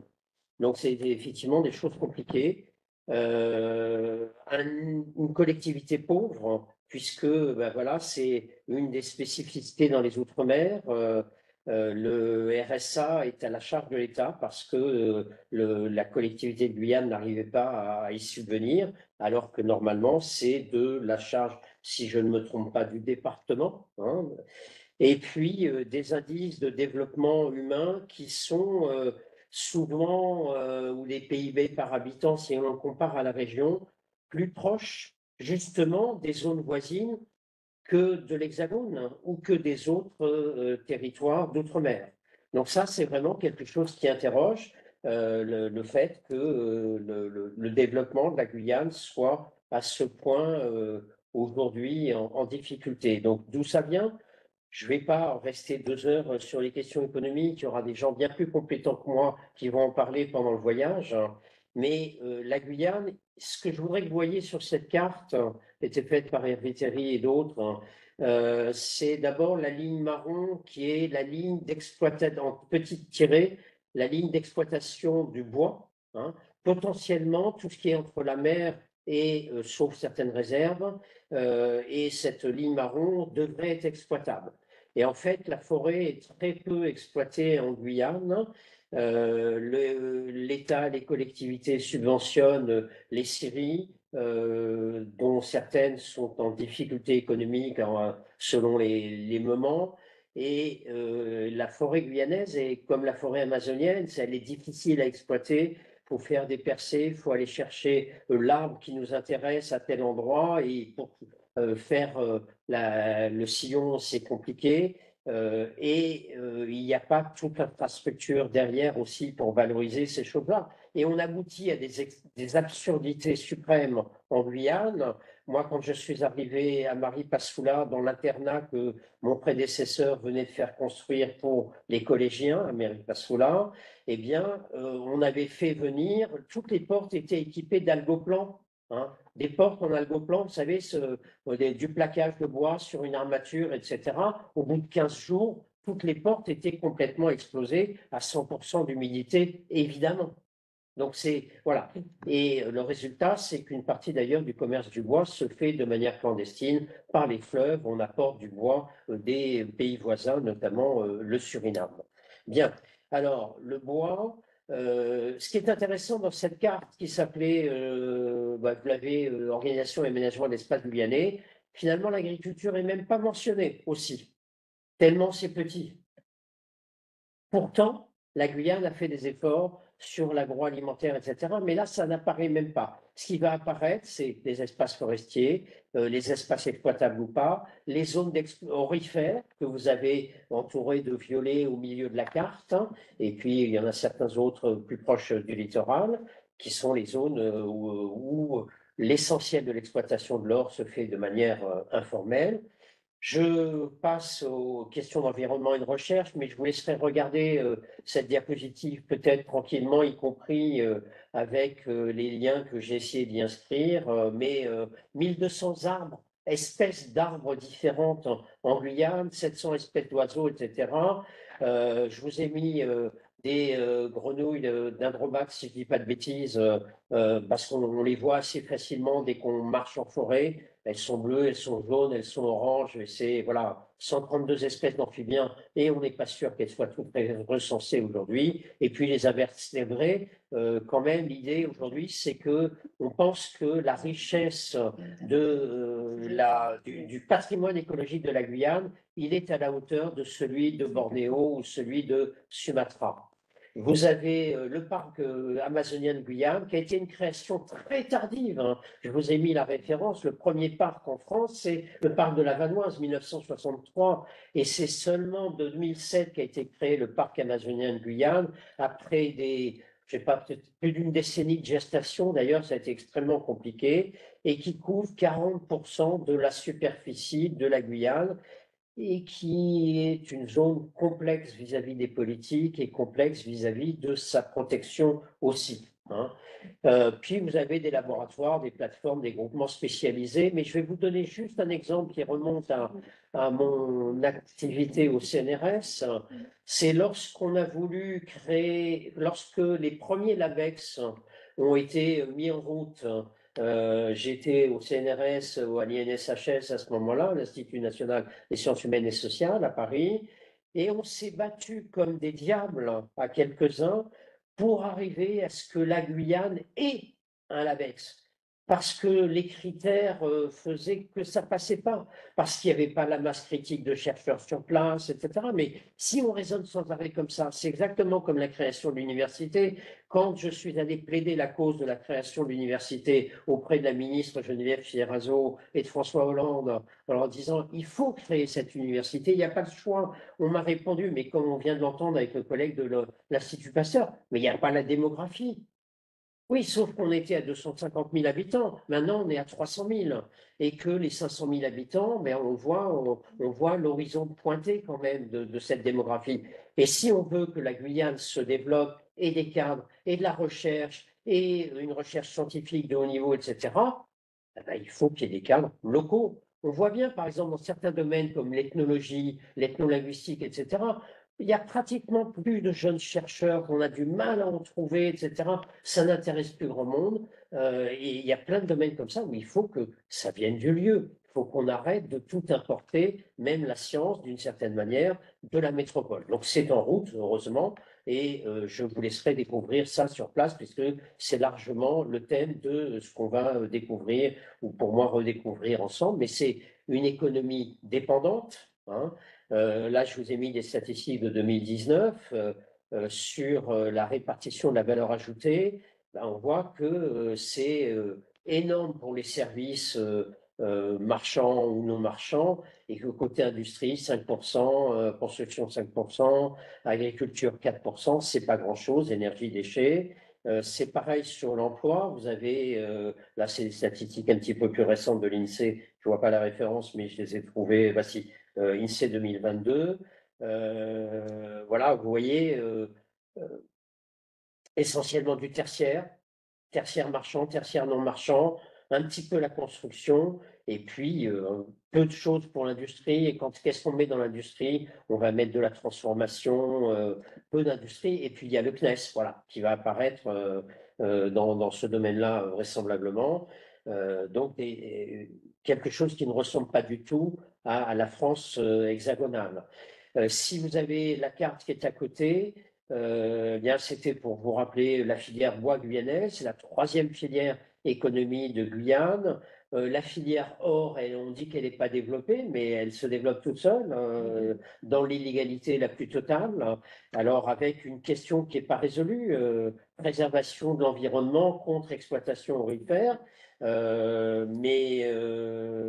alors, avec pollution des fleuves, vous n'aurez pas l'occasion de survoler le pays, le territoire, mais quand on survole les fleuves, on voit, il y a des fleuves clairs, c'est bien, et puis il y a tout d'un coup, le fleuve est trouble, etc. Ben voilà, là, il y a de l'orpaillage quelque part, et c'est pas très compliqué, sauf que les moyens qu'on déploie pour contrôler cet orpaillage clandestin sont à la mesure de la France, mais pas à la mesure sans doute du territoire, hein. Et puis sur les importations, bah là j'ai essayé de vous comparer sur deux domaines. Le domaine, alors celui qui est en haut, c'est le domaine général sur les importations. 76% des denrées alimentaires, 68% des produits industriels, 63% des équipements mécaniques, 61% des matériaux de transport. Juste une petite question sur l'or quand même, quand j'y étais, je crois, alors l'appareil, ne répétez pas ce que je vous dis, mais il me semble que la vice-présidente au développement de la collectivité à cette époque-là, de la région, avait un magasin d'infrastructures minières. Il n'y avait pratiquement pas d'orpaillage officiel, mais elle vendait et elle avait un commerce qui avait pignon sur rue de matériel pour l'orpaillage. Bon, trouver l'erreur, une question un petit peu compliquée. Et là, sur l'approvisionnement alimentaire, hein, rien que ça, légumes, fruits, sur des statistiques que j'ai trouvées il y a quelques jours des services agricoles de l'État, eh bien, vous voyez que la Guyane, qui est en vert, alors le vert un peu soutenu, arrive à produire une partie de ses légumes, une partie de ses fruits, mais après, pas grand-chose. Pourquoi? Parce que, et là je le savais comme recteur, l'agriculture est un domaine auquel on tourne le dos en Guyane. Les descendants d'esclaves ne veulent pas travailler dans l'agriculture. Il y a toujours cette mémoire installée profonde de l'esclavage et l'exploitation de la terre, c'est retour à la situation d'esclavage.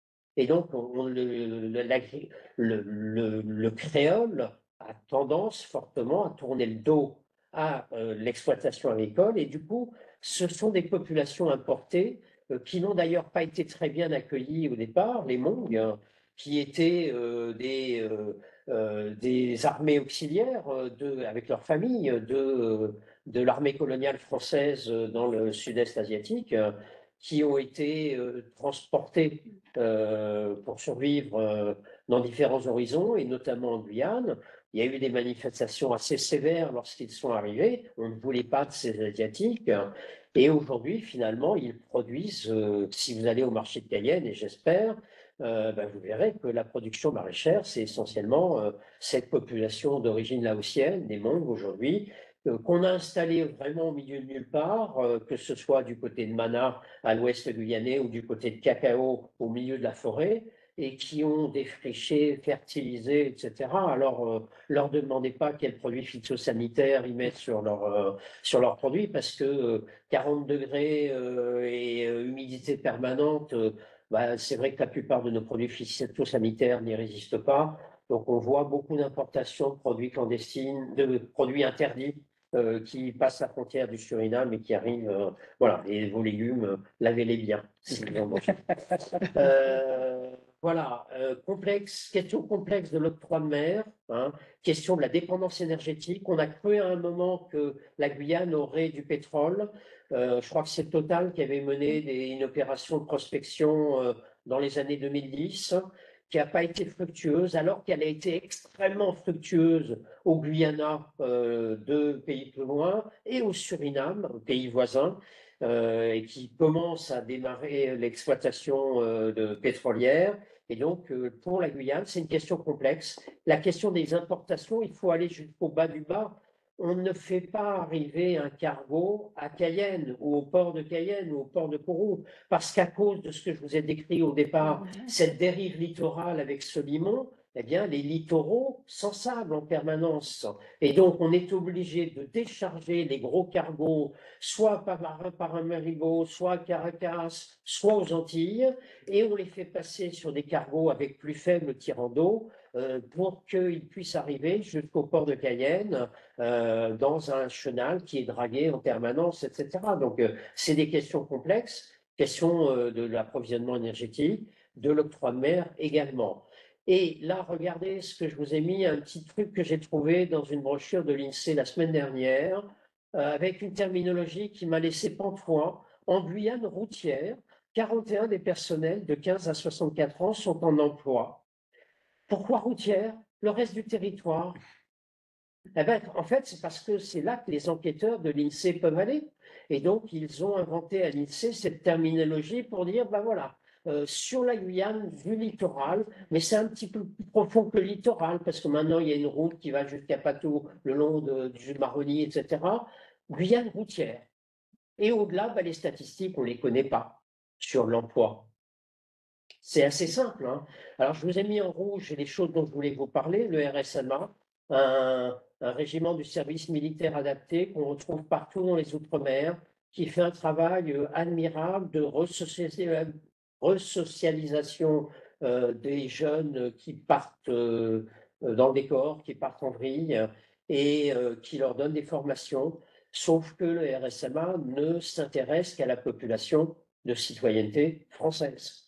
Ce qui veut dire que les 40% de population étrangère passent à côté, et que sur cette population où il y aurait aussi besoin d'un accompagnement, y compris pour l'insertion sociale, eh bien, il y a des déficits. Alors, l'économie entre formelle et informelle, là, je ne vais pas revenir, parce que vous avez des liens pour regarder des vidéos toutes simples, là, 2 minutes sur Voilà comment, et c'est une vidéo des années 60 sur déjà l'orpaillage et la pollution au mercure, hein.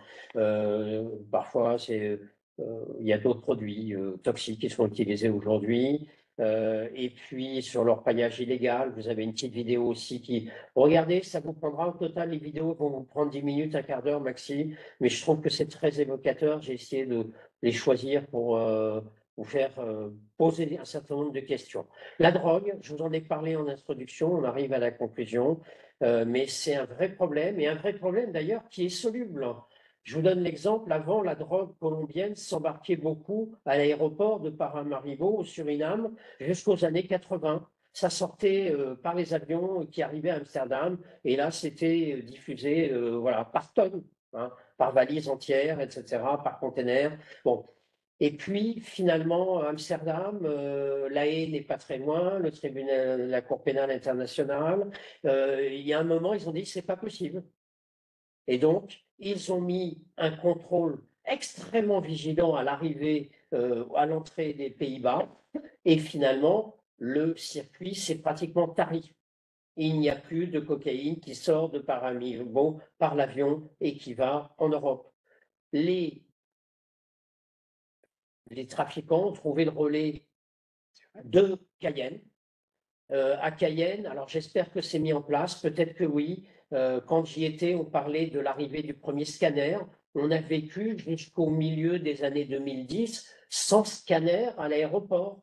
Donc effectivement, comme la drogue se transporte soit dans les bagages, soit par ingestion, eh bien, effectivement, on ne pouvait pas savoir si un tel avait ou pas des gélules ingérées pour 1 kilo de gélules de cocaïne dans son corps. Bon.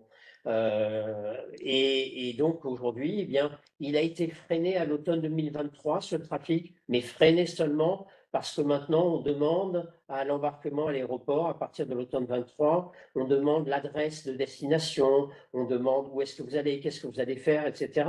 Et rien que de remplir un formulaire à l'arrivée à l'aéroport, eh bien, il y a une partie des passeurs, des mules, comme on les appelle, qui font demi-tour et qui n'embarquent pas parce qu'ils ont compris qu'ils n'avaient pas donné les bonnes réponses, mais pas pour autant qu'on les arrête et que la saturation du trafic de l'avion qui part, voilà, c'est compliqué. Donc j'espère aujourd'hui que le scanner est mis en place, mais de toute façon, il n'y a pas les infrastructures policières, il n'y a pas les infrastructures judiciaires pour prendre 15, 20, 30 transporteurs, mules, à chaque vol d'avion et les traiter. Donc, ils en prennent 3, 4, 5, et puis après, ben voilà, les autres passent. Donc, c'est quelque chose d'extrêmement complexe à gérer aujourd'hui, avec des mutations de filières, mais je vous laisse regarder les vidéos. Bon, l'insécurité, c'est vrai aussi.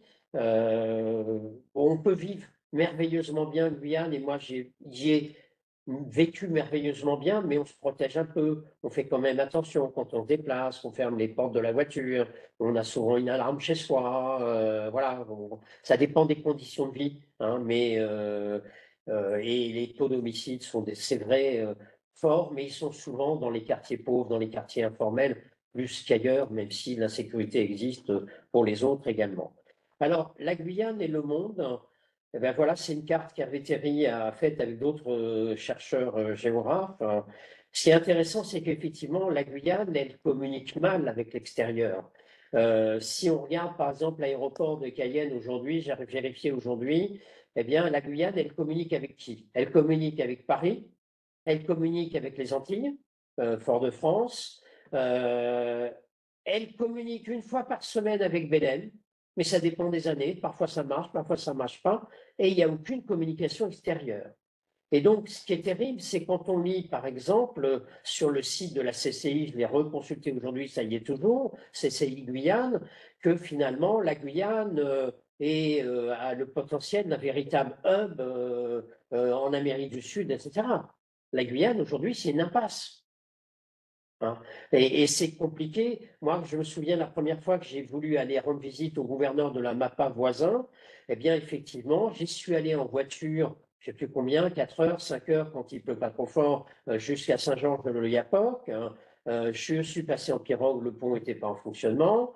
Et là, le gouverneur de la MAPA m'a envoyé une avionnette pour pas perdre trop de temps sur la piste qu'il y avait. Maintenant, il y a à peu près une route, quand elle n'est pas envahie par la boue, entre Saint-Georges-de-l'Oyapock et la capitale de la MAPA. Donc, ça ne communique pas. Alors que les États voisins, quand on va au Venezuela, même au Guyana, au Suriname, ça communique, on se déplace. Avec certes des autoroutes parfois construites par les Chinois qui s'abîment un peu vite, mais ça fonctionne. Bon, donc je ne vais pas rester très longtemps, mais et par contre, c'est la Guyane, un territoire qui communique énormément avec ses voisins, mais surtout dans l'informel. Une vraie passoire et impossible matériellement à contrôler. Quel avenir pour la Guyane? C'est ma conclusion. Quel est l'avenir du spatial? Mais là, la collègue pourrait vous en dire plus que moi. On regarde quand même plus, on regarde avec inquiétude ce qui se passe aux États-Unis. Alors, côté Boeing, c'est un peu raté pour l'instant le spatial, mais côté Elon Musk, ça marche plutôt bien. Et le délai qu'on a mis entre Ariane 5 et Ariane 6, plus la faiblesse et parfois la fragilité des tirs de Vega et l'arrêt complet des tirs de Soyouz depuis le début de la guerre en Ukraine, ont fait que ce spatial, il a un avenir, heureusement, grâce à l'Europe, grâce au caractère idéal de cette base sous l'équateur, mais il est face à une lourde concurrence. Moi, j'étais il y a quelques semaines en Chine pour l'inspection générale. Il y a de quoi s'inquiéter quand même sur le développement du spatial en Chine, en Inde, ailleurs. Enfin bon, ça c'est de l'actualité. Le parc, effectivement, c'est une zone où il faut. Je pense que vous aurez des interlocuteurs sur place pour y penser, pour réfléchir la zone du parc, qu'est-ce qu'on fait dans le parc, mais avec des problèmes qui sont humainement compliqués. Moi, je voyais finalement parfois les réserves côté brésilien mieux protégés de l'alcoolisme, des trafiquants, etc., que certains de nos villages en Guyane française. Et parfois, ça fait un peu peur. Bon, je ne vais pas citer d'exemple précis, mais j'en ai dans la tête. L'exploitation minière, bon voilà, président qui veut une filière d'orpaillage légal, il faudra y arriver peut-être un jour. Le développement d'exploitation des hydrocarbures dans les pays voisins, et puis le sentiment en Guyane, ça c'est important que vous le compreniez, que finalement en Guyane, c'est un peu comme la Nouvelle-Calédonie, on obtient les choses que quand ça saute, quand ça va mal. Et donc on se mobilise. Et quand ils ont voulu créer l'université de Guyane, moi j'ai vu les ronds-points apparaître avec des carcasses de voitures, avec des pneus, et puis on savait jusqu'à la date à laquelle ils allaient faire exploser le territoire. Et on savait qu'on devait négocier avant cette date-là. Et tout était prévu. Et puis, et effectivement, on a été avec le préfet aux premières loges pour arriver à convaincre l'État français de dire, ben oui, ça a du sens. On ne peut pas faire travailler Paris et Saint-Pétersbourg, les deux universités en même temps. Or, c'est un petit peu la même chose, sauf qu'il y a plus d'avions entre Paris et Saint-Pétersbourg qu'entre Paris et Cayenne. Voilà. Donc, je suis un peu brutal là-dessus, mais les dernières explosions, c'était 2017, les accords de Guyane, et un président qui a un peu de mal avec la Guyane, qui en 2017 a dit qu'il n'était pas le Père Noël, tout ça parce que, voilà, il est assez logique qu'on développe l'infrastructure hospitalière à l'échelle du développement de la population. Et même si, effectivement, on vient des pays voisins pour se soigner en Guyane, ça peut faire partie aussi de l'attractivité du territoire. Voilà. Alors, Gabriel Serville, le président, voilà, qui était fâché il y a quelques semaines, pour la Corse qui est à 160 km de la France, on parle de particularité culturelle, d'insularité, et moi, quand j'en parle, j'ai l'impression qu'on me traite comme un enfant et on m'envoie paître. Voilà, je vous ai parlé des questions d'identité, je vous ai pas parlé du vote aux dernières présidentielles, mais je peux vous dire que ça a fait mal quand même. 61% pour Marine Le Pen, et donc voilà, dans un territoire qui n'est pas blanc, ou qui est très très minoritairement blanc. La question du statut, qui est très complexe, avec aussi plein d'exceptions. l'État est plein d'exceptions. Par exemple, c'est le seul territoire, à ma connaissance, où la DRAC n'est plus indépendant. La DRAC est sous la coupe directe du préfet. Alors peut-être que ce sera un jour la même chose dans l'Hexagone ou dans les autres outre-mer, mais non, pas en Guyane. Là, c'est directement un service du préfet. Et puis, voilà, mars 2024, l'appréciation du monde, le court déplacement d'Emmanuel Macron face à une population désabusée.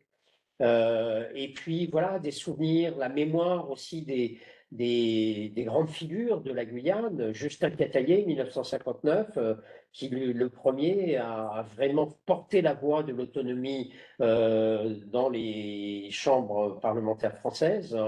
Et puis, 2010, une tentative mal préparée, semble-t-il, de projet d'autonomie locale qui a été refusée par la crainte. Qu'est-ce qu'on fait si l'Hexagone ne perfuse pas la Guyane, hein? Et tout ça, il faudra en discuter sur place, hein, avec des gens plus compétents que moi. Et puis, voilà, les comparaisons.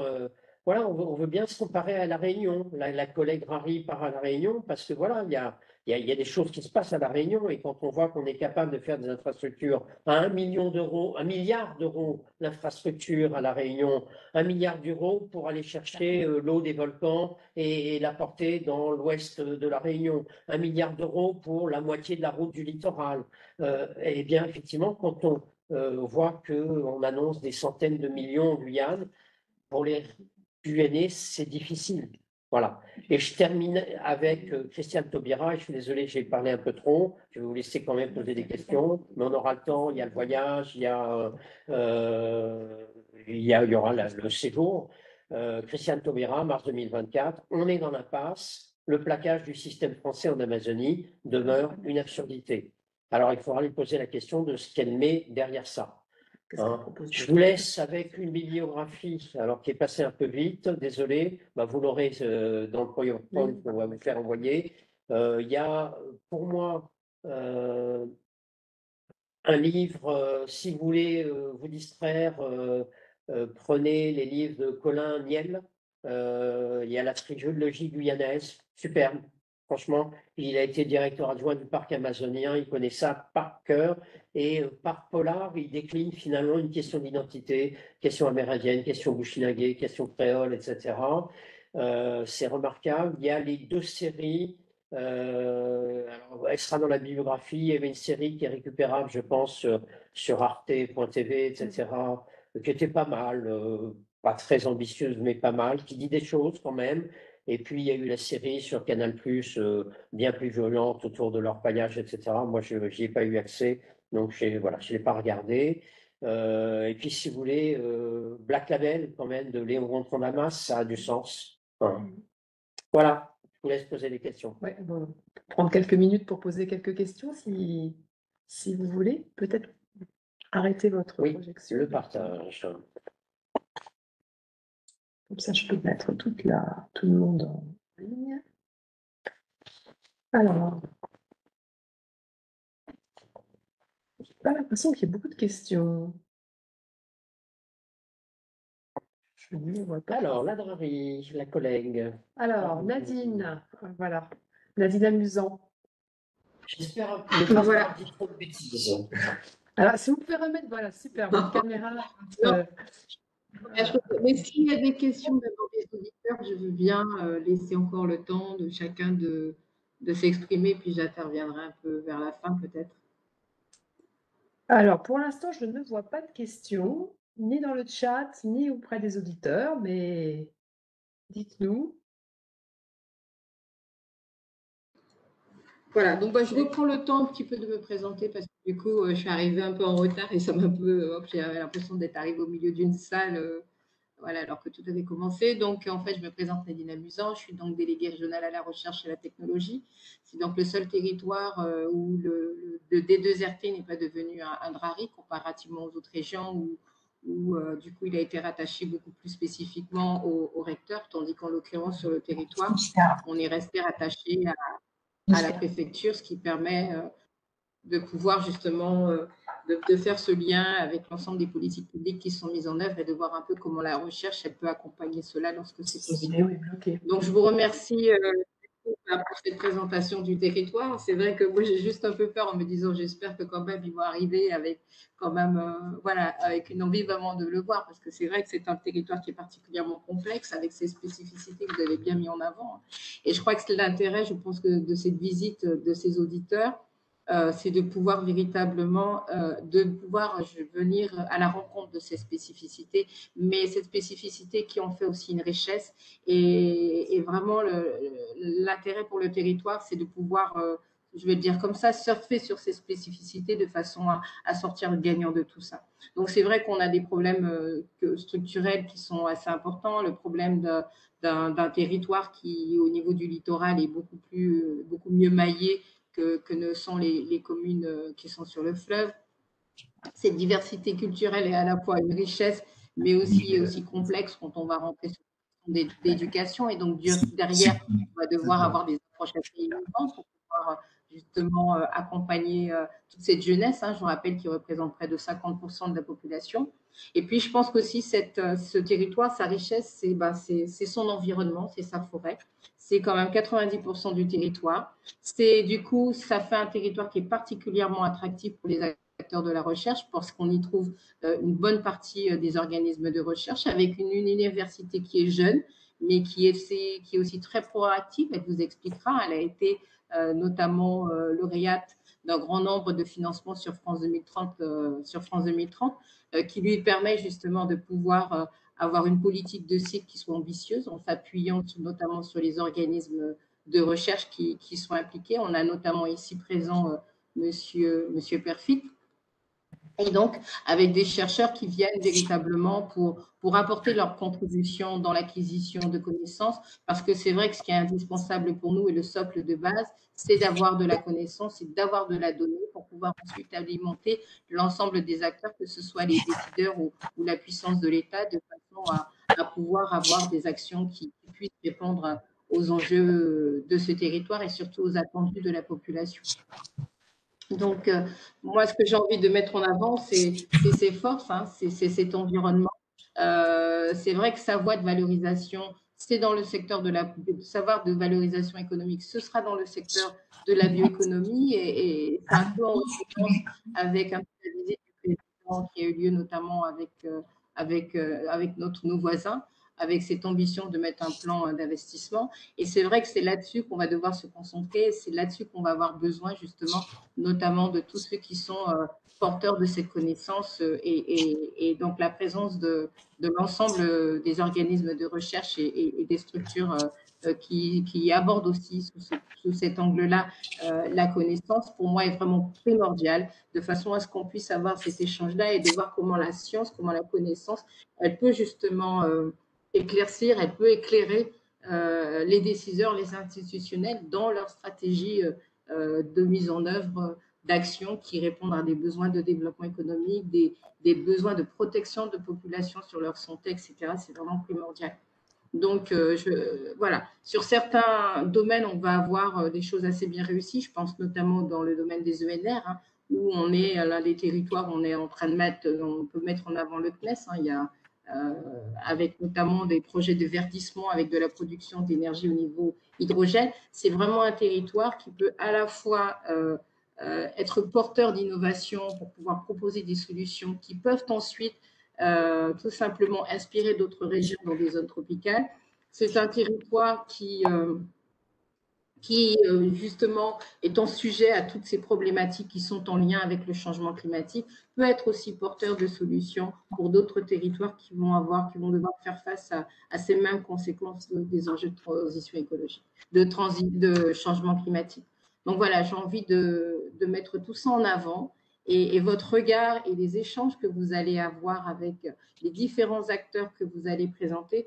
J'espère voilà, que ces instants-là seront très riches pour que vous puissiez vous nourrir les uns et les autres et que derrière, il y ait de la fertilisation.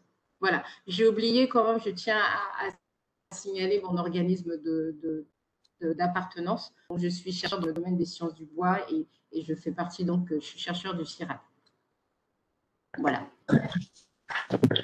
Alors, je voulais juste, merci beaucoup, ajouter deux toutes petites choses. D'une part, je vous l'avais compris et je pense que les auditeurs aussi, je suis un passionné de Guyane, hein, sinon je n'aurais pas fait un livre après avoir été haut fonctionnaire. Et puis, deuxième chose, c'est que je ne parle qu'à titre strictement individuel. Je ne parle pour aucune institution, hein, c'est un peu avec cette liberté de parole que j'ai envie de vous accompagner en Guyane, et y compris de réajuster ce que je peux dire ou penser. Voilà. Ok, très bien.